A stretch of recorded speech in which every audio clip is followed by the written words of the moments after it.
You are now about to witness the awesome crushing might.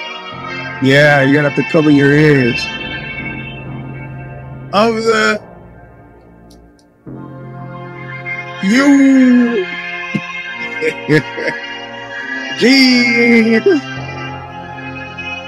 S. Robinson Show Stomper!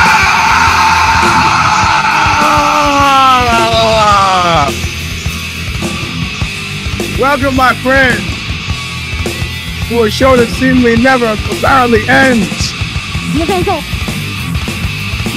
Eugene S. Robinson Show Stomper with your host, Eugene S. Robinson, and my able assistant, Dan Robinson.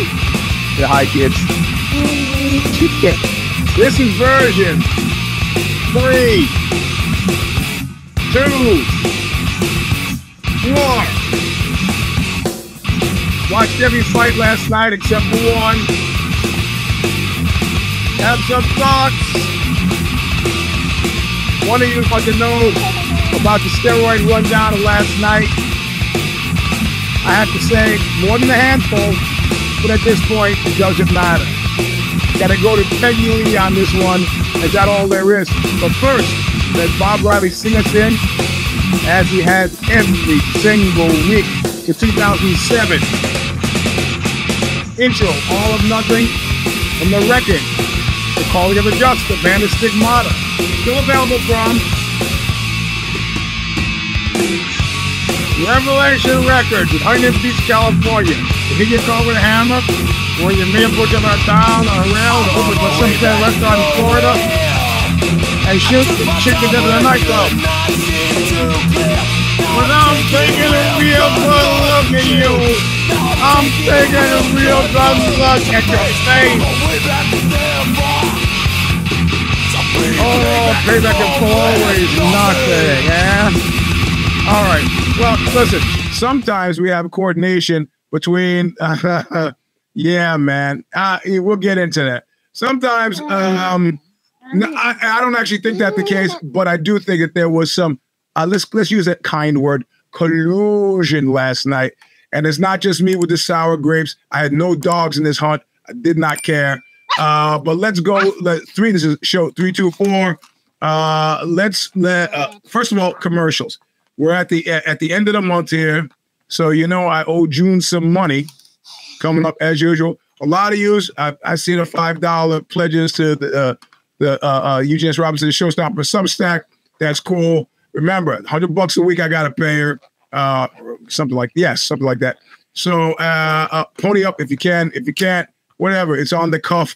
But like Don Corleone says, I may need a favor someday. That day may never come. But if I ask, I don't expect to be refused, because here you get a bowl of soup to mix another movie metaphor every single week. So thanks for listening. Thanks for tuning in. But let's talk about, let's go back in time like we usually do. Let's go back in time, because what's turned my frown upside down has been the news that just came out on Friday. And I hate to drag you through this. I know some of you are going to get tired of it. Eugene, aren't you going to get sick of the whole Carlos Watson thing? Actually, no. And my spies let me know. The headline in the Daily Beast was that he showed up constant state of fear. Now, let me explain what happened in brief. I'm not going to go to the show. We'll talk about the UFC, but let me explain to you why I've had such a glorious week. And don't give me any of that bleeding heart stuff. Oh, don't you feel sorry? Mercy begins at home. Some of you, leave the man alone. Stop it. Even my mother's like, don't you have it? No. The guy caused me. Listen, we've all been through his copious crimes. And in fact, if there hadn't been copious crimes, he'd be free today. But when they interview person after person who said the guy is a monster, at a certain point, the Justice Department goes, screw it. What's he going to do? Yeah, we put on some blush. So he expects, he doesn't expect that the jury's going to have a verdict.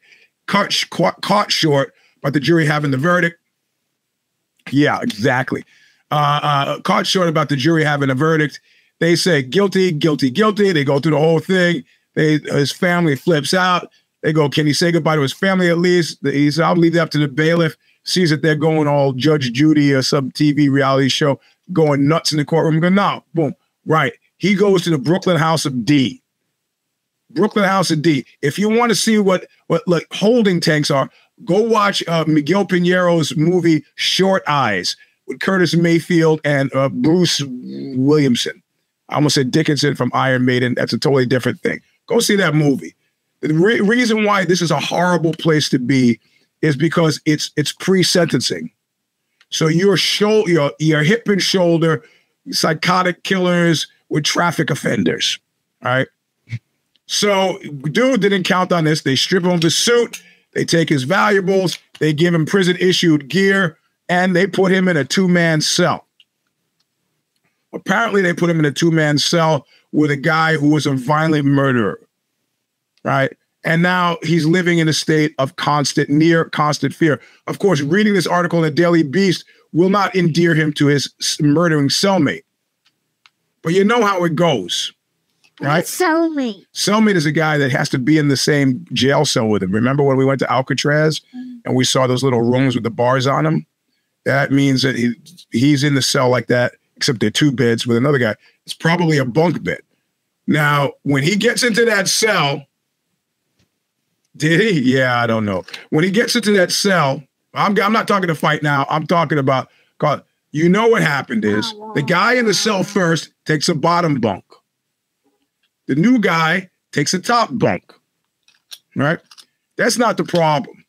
You walk in the cell, you go, I guess this one's mine. Boom. The problem is when you have to micturate, right? Toilet's right there in the room. You're in the cell all day. Toilet's in the room. You micturate. Guy says, sit down. Now, the guy who doesn't know about prison politics or suspects halfway that he does is terrified because he thinks that this is the beginning of the slow process of loosening somebody up for the eventual, party. Yeah, I have to parse the language here. You got why. But that's not the reason at all. The reason is all because of backsplash. If my bed is on the bottom bunk and it's right next to the toilet, I don't want backsplash. I'm asking you to be polite and to take a seat. But if you don't know that, now you're terrified. This is where it starts. So dude shows up now he had a sympathetic judge, Vera Scanlon, who was like, well, why is this white collar criminal? Why is he not getting bail? Yeah, exactly. Why is he not getting bail? And she seems look, I said last week that he's not going to get bail because the judge will read the other judge's recommendation to not get bail because the guy's a flight risk, and then say, well, I'm not going to let him loose because I don't want to be, it's your fault when the guy absconds. But this judge, Vera Scanlon, was like, well, no, this doesn't make any sense to me. And the prosecutors were like, he perjured himself. He purged himself as recently as like today. How? So, well, I want to, I can increase the bail so that I can stay out of jail for my appeal. Well, how are you going to do that? Well, I'm going to put up my sister's property. It's worth $2 million. And then they ask a question that I guess he never expected them to ask. Well, how do you know it's worth $2 million? In fact, we looked up your property on Zillow. I'm guessing this is the way it went. We looked up your property on Zillow, and it says it's worth $160,000. Just $60,000. Okay, there's your delta. What's the difference between 160,000 and 2 million? How did you come up with that figure? There's no So Scanlon starts to say, yeah, there's something smelling rotten here. And they say, we're going to discuss this more on Monday at 3:30. They're back for the bail. This is unusual for a bail hearing. So he, Michael Corleone style, we have friends in newspapers. They might like a story like that. He gets on a Daily Beast. Oh my God. But Michael Daly, who I think is the writer's name, actually has some pretty clever Easter eggs in the piece, including calling Ozzy Oxy several times, and then describing his laptop computer as an Apple, and then, segueing to Laurene Powell Jobs. Why is she not helping him? Well, yeah, she can't help him because the guy jobbed her. Jobs. And it seems like then you sign off on his behavior if you help him. Job. See, it's a word play. I'm making a joke. Her last name is Jobs, and a slang word for tricking somebody is jobbing them and giving them the job. So he jobs. You see? You gonna do your other eye? You have to move closer so you can get more of the camera. There you go. You can see. So, Ron Conway, the other Silicon Valley investor, he alienated. The only one that stuck with him to the end is Mike Moe. I'm sure Mike Moe is not all about giving him $2 million so he can get bail that the guy's going to abscond on. Even especially if you're a VC guy, $2 million, you're not interested in that walking away. So apparently, according to my spies in the courtroom, he showed up looking like CRAP. His beard had grown out. Because what? He doesn't have commissary. He didn't expect to be there. Different man entirely. Face stricken with fear. Why? Because in the Brooklyn House of D, 4 days ago, there was a stabbing. And at jiu-jitsu this morning, I was laughing about it.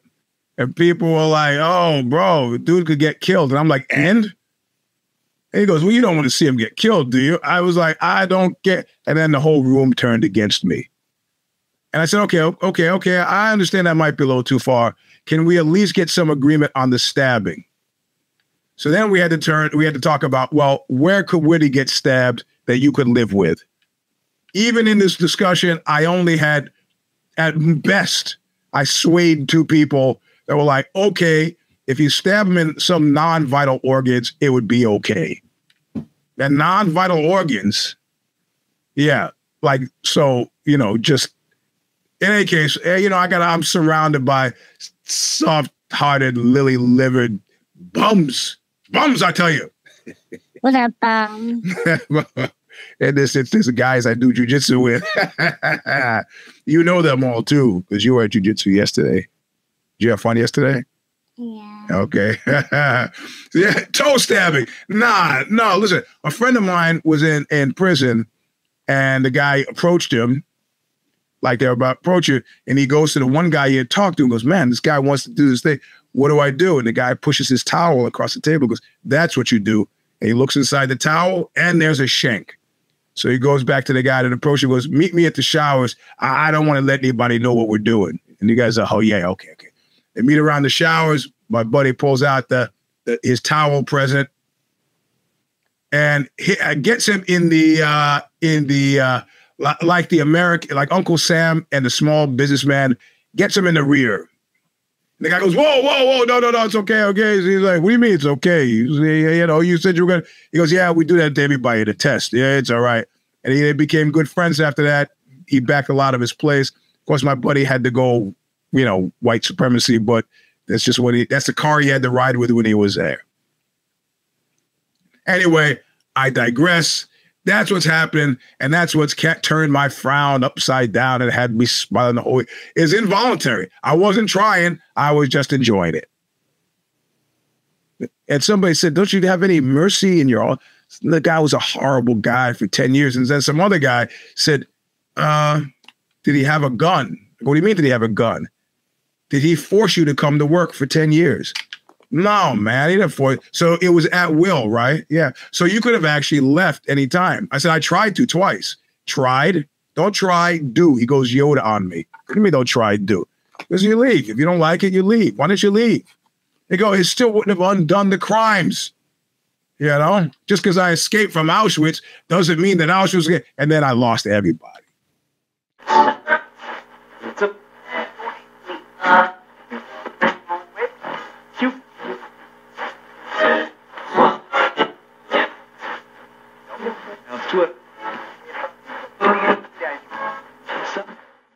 Anyway, that's the end of the show. Thanks for listening. I got to go Tuesday. If the shoes fit, I have to get up early in the morning to do it because I'll be in European time, but I will do it for yous. Wednesday, Bad Boys Beef is live. Check it out. Subscribe to it if you can. I guess you subscribe to this one. Give it a thumbs up. Anyway, if you look at the end of the Substack for the shows, the book shows, show up and I'll give you some stuff. I'll get you on the list. And until then, look, don't die, bloody, don't die. Look what you made me do! You're late, RP. Sorry.